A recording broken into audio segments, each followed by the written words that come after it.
Welcome to the EAPTC Podcast, where we dive into global discipleship by exploring faith, leadership, and life-changing stories.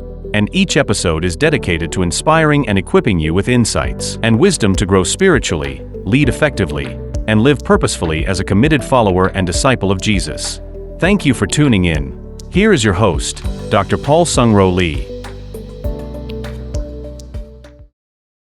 Hello everyone. For this month's podcast, I have a rather unexpected guest. My favorite soccer coach in the world, Coach Tim Lee. I had a joy of watching him since the day God has brought him into this world and raising him to become a man after God's own heart in his own ways. Until he left for his college, I had a joy of raising him in my own nest. Now seeing him as an emerging leader in the professional soccer world, it is nothing short of God's grace. He is a promising young coach, and he loves the Lord and is passionately dedicated to his profession. Tim currently serves as an assistant coach for the Letourneau University men's soccer team in Longview, Texas, and he was a former NCAA collegiate soccer player. And most of all, he's my oldest son, who is so dear to me. So welcome to the podcast, Tim. Thank you for having me, Dad. Well, let's just talk about a few things that are becoming challenges in our Christian world today here in the United States, particularly. I have one research that says, according to Lifeway Research, it reports that in 2025, church life and sporting events are in competition. About 3 out of 10 U.S. Protestant churchgoers say it is acceptable to skip church a few times a year to watch a favorite team or sporting event. According to the Aspen Institute report, children aged from 6 to 18 spent an average of 16.6 hours a week in sports in 2022. Can church life and sporting event be reconciled somehow? Yeah, this is a question that obviously, as we've been preparing for this meeting, I think I've continued to wrestle with and had conversations with different peers, colleagues, and even mentors as I personally have had to navigate with some of this. So just kind of speaking from experience, when I was first starting my coaching journey here in Virginia at Fredericksburg Soccer Club, was a youth sports organization, and my weekend schedules were full with consisting of games, traveling with the team that I'm coaching on Saturdays and Sundays. And so my church life was very sporadic in a sense. And so it helped me moving to Letourneau University and the job that I'm doing now. One of the things that drew me and helped my spiritual life continue to really grow and flourish was the fact that Letourneau, when I first joined the institution, only plays their games on Thursdays and Saturdays, and Sundays were given off to all the coaches and players. And so that was one of the things that really, for me, growing up, going to church every Sunday was a value to myself and what I appreciated, because that accommodation was made for somebody like me that values that. But the reality, I think, is most people in the sports sector, especially the higher ups in maybe athletic departments in the college sports or youth sports, the leaders and the business owners, Sunday or most weekends are seen as, I'd say, an opportunity to capitalize on business, bring in the most spectators, really generate the most revenue, because that is when people aren't working and they take that day off to go, whether take their son and daughter to a ball game or go watch like you said, professional sports. So I think the real struggle is, how do people that aren't making those decisions, affected by the decisions of the leaders that use the Sabbath as a day to generate more people and revenue and spectators. And so the struggle is, how many Christian leaders can we get into those positions so that their values of, growing up and going to church on Sundays can be upheld and can now really bleed into the rest of the people that are involved. That's good.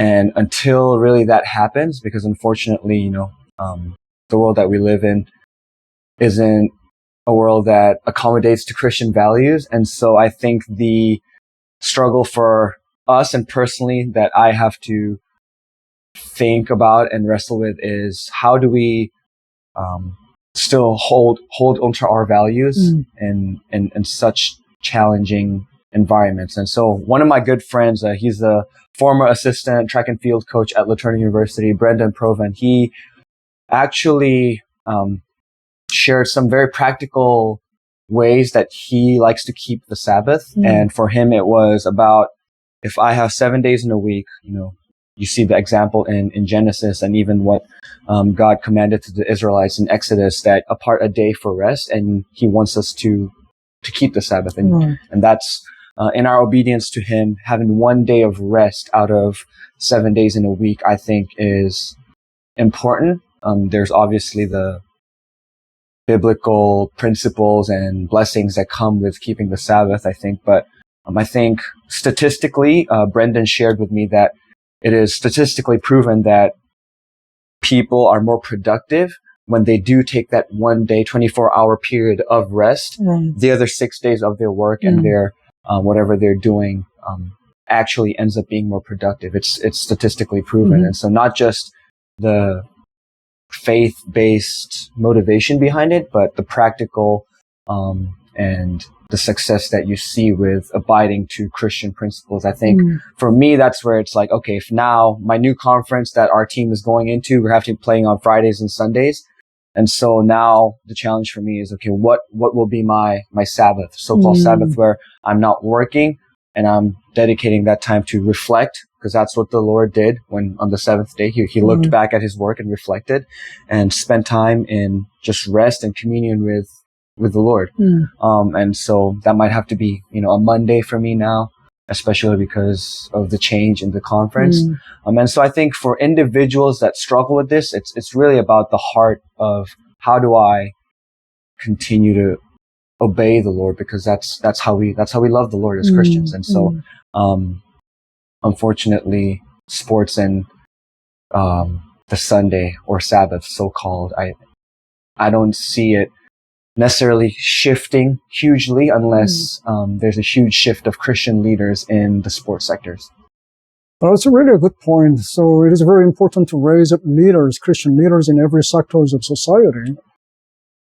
How is the Lord using your soccer career in your life to reach the lost and also disciple other people? I know you've been serving as a coach and dealing with a lot of young people.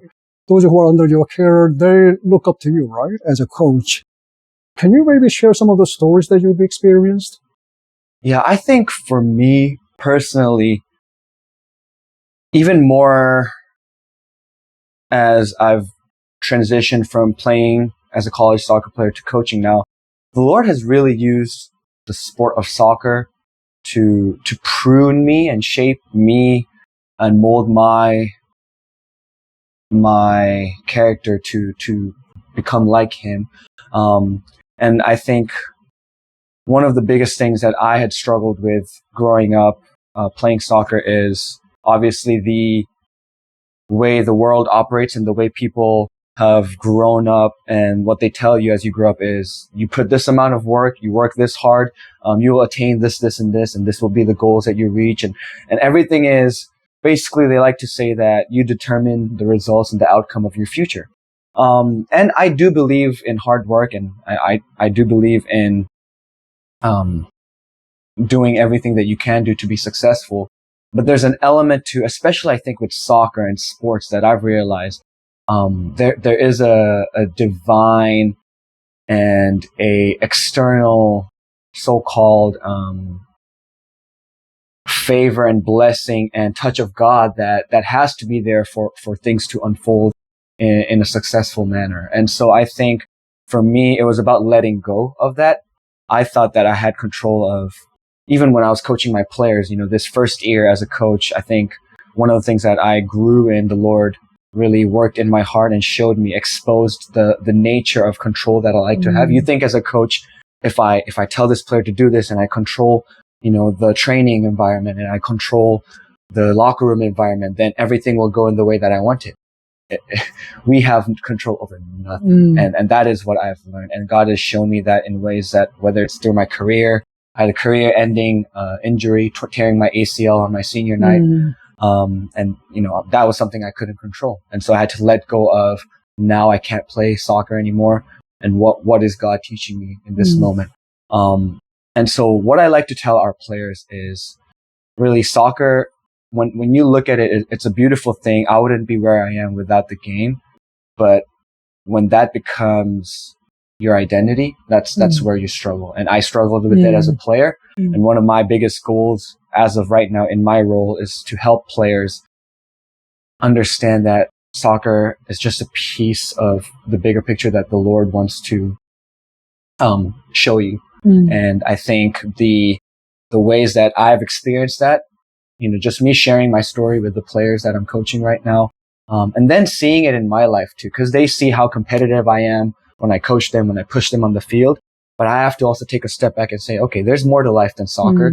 There's more relationships to invest in. There's more character to be developed. And soccer is it's a tiny piece of it. But when we make it bigger than it should be, that's where I think, the control aspect kicks in, the pride, the selfishness, the anger, all of that. Like, it can shift really quickly in the wrong direction. And that's what the enemy wants, and so I think, really letting the Lord use my coaching and the gift of soccer as a vehicle to build relationships with my players and other people that I would never have met if it weren't for soccer. I think that's the uniqueness and the beauty of what my profession and the journey I've walked through because of soccer. Well, that's a beautiful story. I was talking with someone else just some time ago, and we were talking about how compartmentalized our life is in terms of treating God in a small portion of our life. Instead of, like what you're talking about, putting God above all, and we are part of what He's doing in our life and also in His history. We play a small part in His grand narrative of salvation and redemption history. So I think that makes perfect sense. We have to look up to God as the overall source of everything, including soccer and career and love and whatnot. That's a very important point you just mentioned. And I think the struggle for me is in this, as long as I am human, there's always going to be the drive to want to achieve more as a coach, or even when I was a player, it was the same thing. But then how do you not let that be the end goal and that be the purpose? And I think it's so easy to lose perspective and sight of what the purpose is, the why behind what you're doing. And so I'm actually very blessed to be at, LaTerna University right now. The institution, our athletic department's goal is to cultivate disciples and then pursue excellence. And so, winning games is not prioritized over building relationships and bringing people closer to Jesus. And so if you're in that environment, there's moments where you catch yourself and other people can also challenge you and say, hey, coach, maybe this is a moment where you let your competitive nature take over, or you let your pride take over. And how do we not do that, but then push each other to Jesus? And I'm not perfect in that, obviously. But I think the players see that I'm struggling and wrestling with that, and I'm fighting my flesh in those moments. And that encourages them to do the same. So that's where, I really appreciate the environment that I'm in. And like I said, that's why you need Christian leaders in sports sectors, whether it's youth sports or collegiate sports, professional sports, that can foster these kind of environments to really bring the Lord into the purpose of what you're doing. I know in the sports world, including soccer, there are a lot of temptations and a lot of struggles, especially as a man who are playing the soccer and sport. Is there any way that you are leading your players in terms of overcoming those areas and becoming dedicated Christian followers? Is there something that you want to maybe share about in this area? I think the best thing that I can do to these players that I've been coaching so far, and I've learned this again, the quote unquote, the hard way in my last year, is these players, yes, they need somebody that can teach them the X's and the O's and the tactics and the strategies and the techniques of soccer.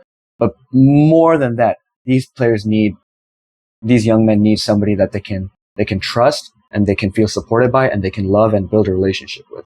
And so I think one of my struggles was, again, coming into LeTourneau as a new young college coach was, okay, how do I make this team better? How do I get us to win games? But the reality of the matter was the players did not want to hear anything I said on the soccer field if they didn't feel supported and trusted by me. And so I think my understanding of now, what is my approach of guiding these young men away from the things that the enemy wants them to pursue, is getting to know them. How do I build a relationship with you? How do I know what you're struggling with? What's your family background look like? Are you struggling with your relationship with your friends, your girlfriend, your classes, whatever it is? I need to get to know them. And that's what Jesus did too. He invested in relationship with his disciples, got to know them personally, went to their houses and ate food with them, invited them over. So it's really not the soccer piece of it. Everything outside of soccer, what I do with them, I'm trying to engage more players into inviting them over, having some Bible studies with them, and just having conversations outside of soccer. Really, that it's big. Like I said, it's bigger than soccer. I want to invest in their lives, and when they feel that I care about them as a person and I want the best for them in their life, they will respect more of what I have to say and the advice I give them and the way I try to guide them. And so, this was something that I felt the same way as a player too. When, one of my coaches that just told me what to do, obviously I want to try to do it, but sometimes it came across as he's just taking it out on me, or he's angry at me, or I didn't feel, but it's a different feeling when, I'm feeling like I'm cared for and loved. And Coach Knight, my assistant coach at Cedarville, is a great example. Before and after practices, hey Timmy, how's your family? How's practice? How's classes? These things go a long way, I think. And so, understanding that the coach understands that I have life outside of soccer and I wrestle with things and he cares about those things, then the soccer piece is just, it's an added bonus on top of other ways I can pour into them. And so, but again, if it weren't for soccer, I would never have met any of these young men. So it's a very, the lines can get blurred really quickly if you lose focus on what you're trying to do. Are you trying to win games and build relationships? I think there's ways you can do both. And that's a really good, successful Christian coach. But that's something I'm still trying to grow in and learn, as I perfect my craft. So person over profession. For sure. That's beautiful. Actually, yeah. I think that applies to every job, every occupation, every sector. True. Well, is there anything you want to add on what we've already discussed? I know those are just wonderful stories that we've been sharing, but anything you want to bless our listeners with as we close our time together?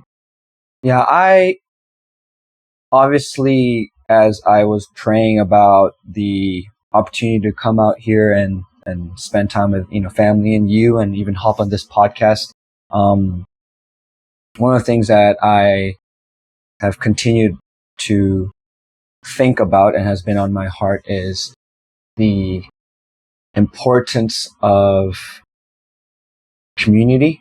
And for me, I look back at my life, and if anything I've realized that soccer has really blessed me with and brought me is the community of, whether it's other believers, teammates, players that I've been able to play the game with, the beautiful game with.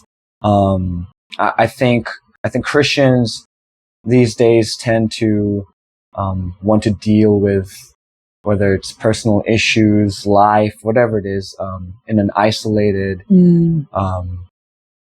place. And that's where the enemy wants us to be. I feel like, I think if we're in community where you're being challenged, you're pouring into others, others are pouring into you, that's where I think real growth happens. You're challenged, you're pushed. And that's part of, as a coach, I want to do that to my players, but I also want, whether it's our athletic department, other coaches in the department, to really push me and help me. Because at the end of the day, I don't have it all figured out. I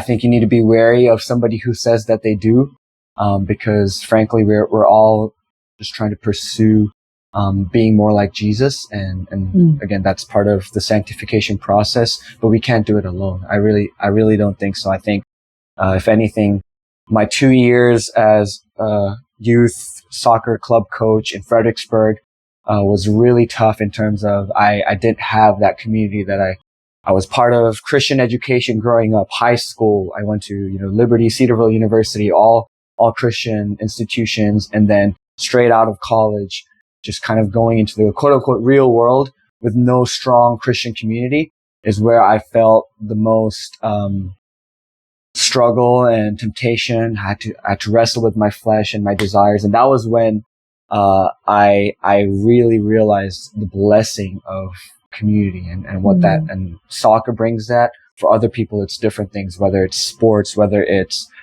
different hobbies, whether something can help you connect with other people. And I really encourage whoever's listening to look for ways that you can engage with other people, because the Lord wants us to be in community with one another. And I think I've seen the difference of having good community in your life and not having it. Right. And the difference in just your spiritual life, your health, spiritual health, mental health, physical health, all that.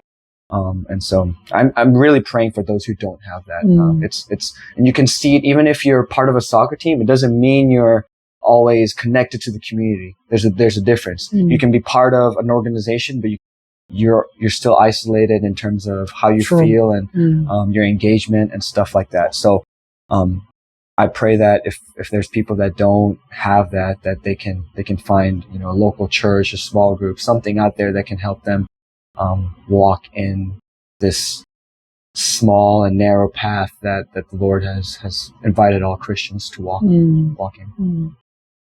And also, I think it'll be a good idea for all of us to reach out to someone else, perhaps like those who are younger maybe, or anyone in your job or in your family or maybe in your relatives or your neighborhood as well.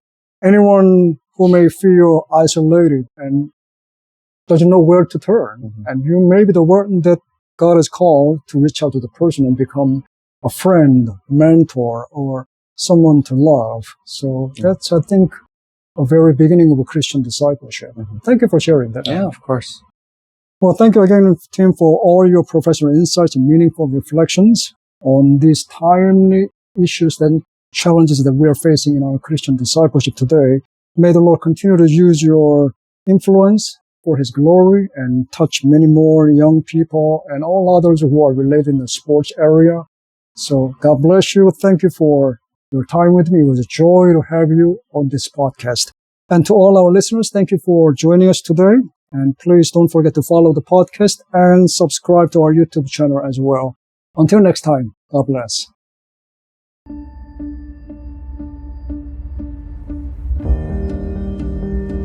Looking to grow as a disciple maker and leader? EAPTC Academy offers practical, hands-on discipleship training to equip you for Christian ministry and missions.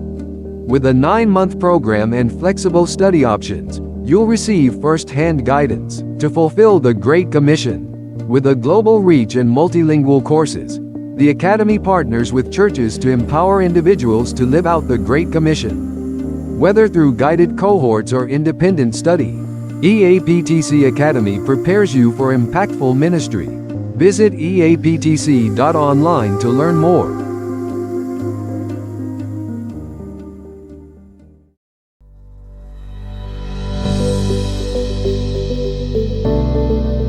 Thank you you for being part of the EAPTC global family. United, we can reach every life, every community, and every nation for the glory of God.